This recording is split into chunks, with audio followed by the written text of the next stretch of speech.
Yes, sir. Okay, go ahead, sir. Tell us what you'd like us to be aware of. What happened that you should be getting a personal protective order? So we've been separated. She's came to my place of business, unlawfully removed vehicles. Okay, hold on a second. When you say she, Oh, Lindsay. obviously she doesn't mean anything. You have to tell me who she is.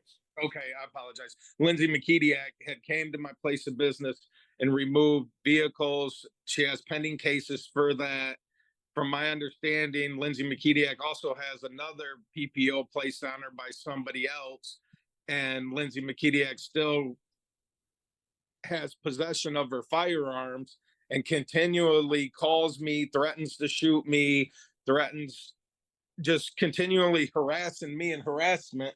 And then, she feels she needs a PPO because she's scared of me, but she's coming to my house, driving by, calling my phone all the time by block numbers, no caller ID numbers, and threatening friends and associates. And I'd like to stay or show and sending mail to my house that says happy birthday, hubby, love you, with balloons and hearts Okay. with her name written on the front of it. Okay.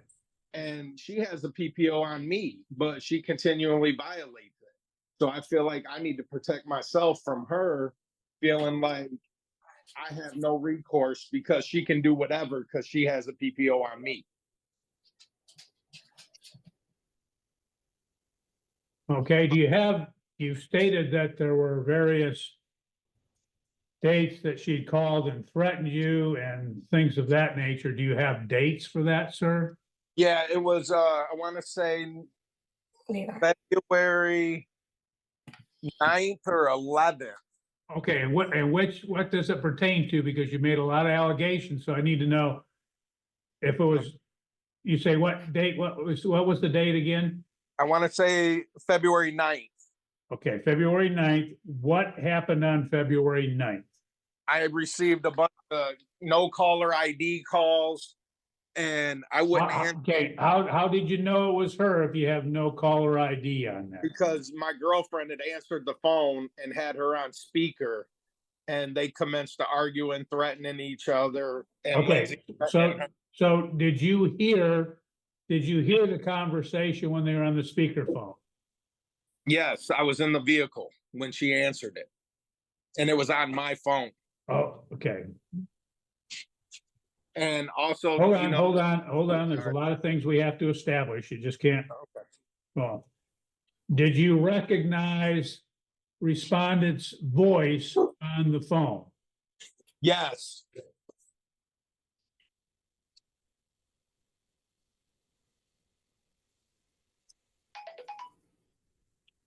And what did she specifically say to you? I'm not concerned about what she said about your girlfriend because she's not a party to this. So what did she say to you or make any threats to you? The typical, if I come around, she's going to shoot me, that she's going to make sure I lose my business. She takes half of it in the divorce because I filed the divorce on her. And also numerous times of stealing my dogs and selling them, which she has in the past. Did she threaten that, or you're just bringing that up now? No, she said that. Like, let your dogs be outside running loose and they'll come up missing again and blah, blah, blah. Okay, so she threatened to steal your dogs. Yes. And I have numerous text messages from her threatening to have me locked up again. I'm going to go away forever. Just repeatedly over and over. And then also, I've had to have her removed from the shop by BCPD to where they told her if she come back on the property, she'd be arrested for trespassing. So crazy. And threatening that if I didn't pay the child support when she wanted, she'd have me locked up. There's numerous calls to Tom Mize, which was my federal supervised release officer, where she called and threatened him and his supervisors to do something about me and when I pay my child support, and trying to turn in evidence to have me incarcerated again. Okay. For violating no contact. Now, on the letters that you claim were delivered to you, when were the dates of those? This one was March 1st, 2024. And I have the picture of it. It's in her handwriting. Well, this is the actual envelope. This is the handwriting. And then this is also her handwriting and her little messages at the top, whether to cause problems between me and my now girlfriend or just antagonize and upset me. Okay. And any other dates that you've gotten those letters? No, Okay. that was the most recent.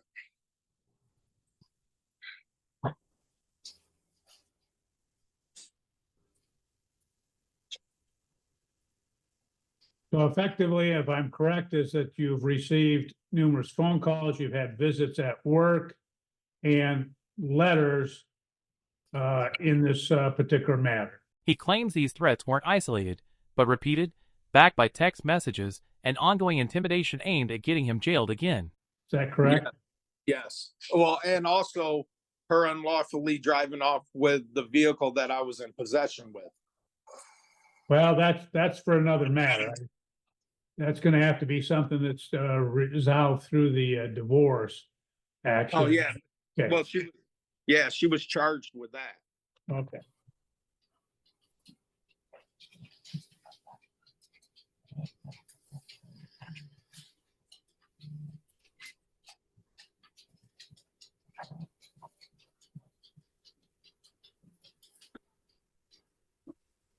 Okay. Anything else, sir? Well, Your Honor, I wasn't in the state the date of the issue of the original PPO. Okay, we're not addressing that today, sir. Okay. Okay.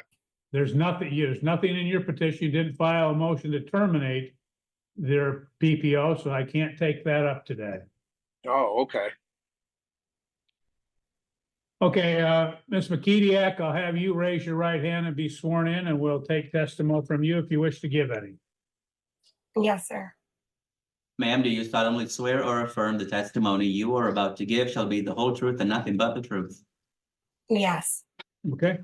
Ma'am, I'll first advise you in this matter with what's been stated, only because there's a lot of things that have been stated. I want to make sure you understand that you have a Fifth Amendment right against self-incrimination, and you don't have to answer any questions that may incriminate you for any criminal proceedings. You understand that? Yes, sir. Okay. And I don't know if they'll come up. I'm just mentioning it because of what he's alleged. I don't want you to do anything that's going to have an adverse effect on you that you should not admit to. Thank you. Okay? Thank you. As to the allegations that he's made, have there been phone calls made in which you have threatened the petitioner? No, Your Honor. No.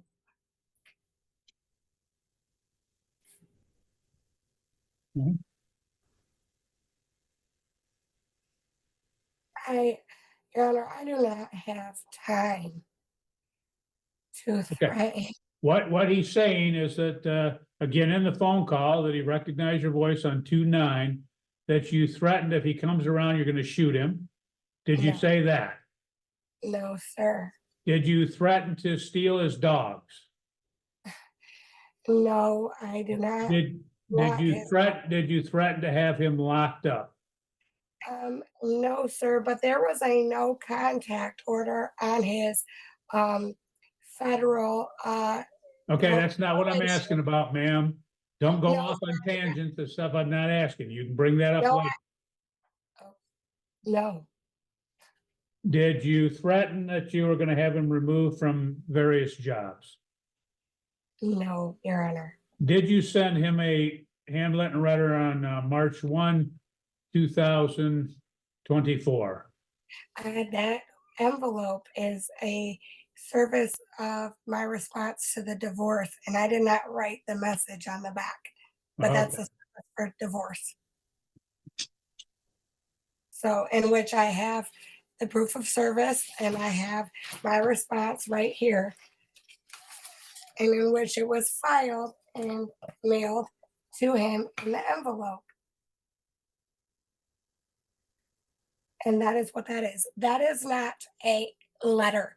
That is a response to his divorce. Okay.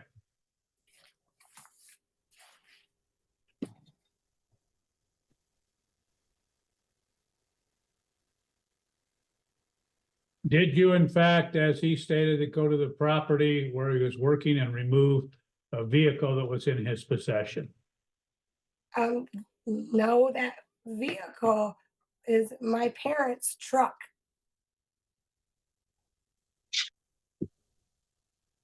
Okay.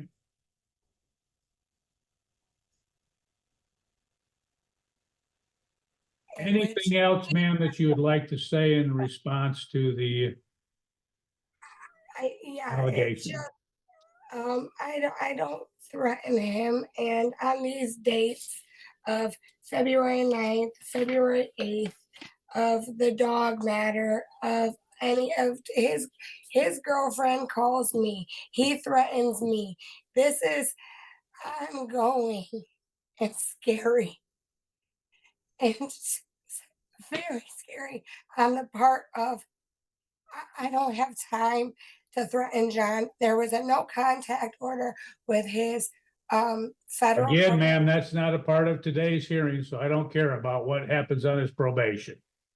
Well, what I'm saying is that there's no contact. And I'm telling you, I don't care about what a different proceeding is. That's not involved in today's hearing. POs, no contact orders. Ma'am, you're not listening to me or something, because I'm saying I don't care what's happened in his other criminal action, okay? If he has a no contact order or not, it doesn't pertain to this proceeding. He is seeking to get a PPO. So anything that's happened in some other action, I don't care about. I'm saying I've taken the measures to protect myself and get PPO orders. So that way I'm not contacting him. I am not threatening him. Okay. Anything else, ma'am? I do not write him. I do not call him. I do not have time. I have an autistic son that I take care of, and I am constantly being threatened. I am constant, and I try to cover my butt with this. I Okay, call thank him you. in courts. So, Sir, do you have any other witnesses or evidence to present? No, pretty much just that envelope. You know, she filled out the front, the heart on it next to her name is the exact same hearts that are on the back of the message that she said she did not put on there. Okay. If I also need to drop off, I can print out all the threatening text messages she has sent from her actual number that has her photo on it to the courts if you need that for more evidence. And you can look up the police proceedings from her removing that vehicle that I was in possession of from Okay, my good. business. Just to confirm, sir, was that vehicle, was it in fact her parents' vehicle? No, they had sold it to my little brother. And then my Oh, little no. brother went to jail and I was using it waiting on my new vehicle. It And she is still entitled to my parents. Ma'am, don't interrupt. I didn't go to you yet, so be quiet when you're not asked to talk. there is a police report and there is a criminal case against her for removing that her dad had pressed charges on her because she didn't have authority to go and remove that vehicle. And her dad returned it back to my shop after dealing with the state police at her house and Okay. taking it from So her. the vehicle was returned. Yes. Okay. The facts surrounding the vehicle removal resurface, including confirmation that police were involved and charges were filed.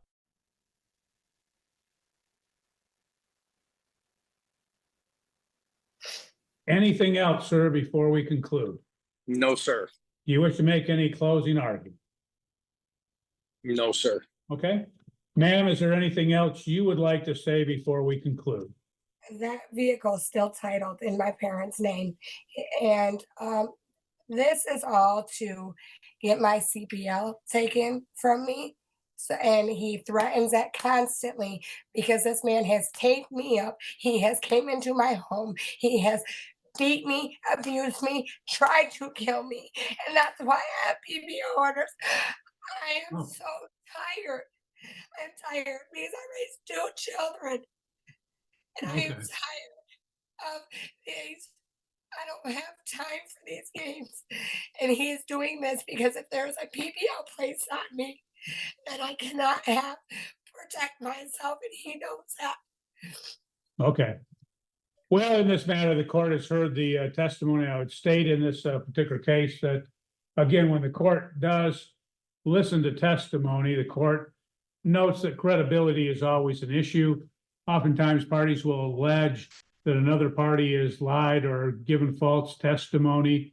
However, the court's found that conflicting testimony can occur as a result of a witness's background, perception, bias, understanding, or misunderstanding, that it does inconsistencies do not always determine or denote that a party has lied. It can simply be a matter of perception. Obviously, there's some inconsistencies here. The court, in deciding whether to grant a personal protective order, I can grant a personal protective order pursuant to the sections on personal protective orders, which MCL 600.2950, and specifically, the court can grant a action enjoining or restraining a person if there is reasonable cause to believe that the individual has committed or may commit any of the acts listed under MCL 600.2950 parens 1 parens A through K in this particular matter. What happens is, after listening to the testimony, the court does believe that there's reasonable cause to believe that, again, that the respondent committed or may commit any of those particular acts. The petitioner stated that there was a call on February 9, 2024, in which some threats were made, that there was a letter on March 1, 2024, that had some handwritten statements on it. The court will note that also the respondent did remove a vehicle from the petitioner's possession, which was subsequently returned to the to his possession. The court will note that the respondent has stated that she did not threaten him, etc., in this matter, that in fact she didn't write on that envelope, but the court does believe that there's sufficient evidence to believe that, again, not only that she may have committed, but may commit. So the court is going to enter a personal protective order, which would prohibit the respondent from assaulting, attacking, beating, molesting, or wounding petitioner.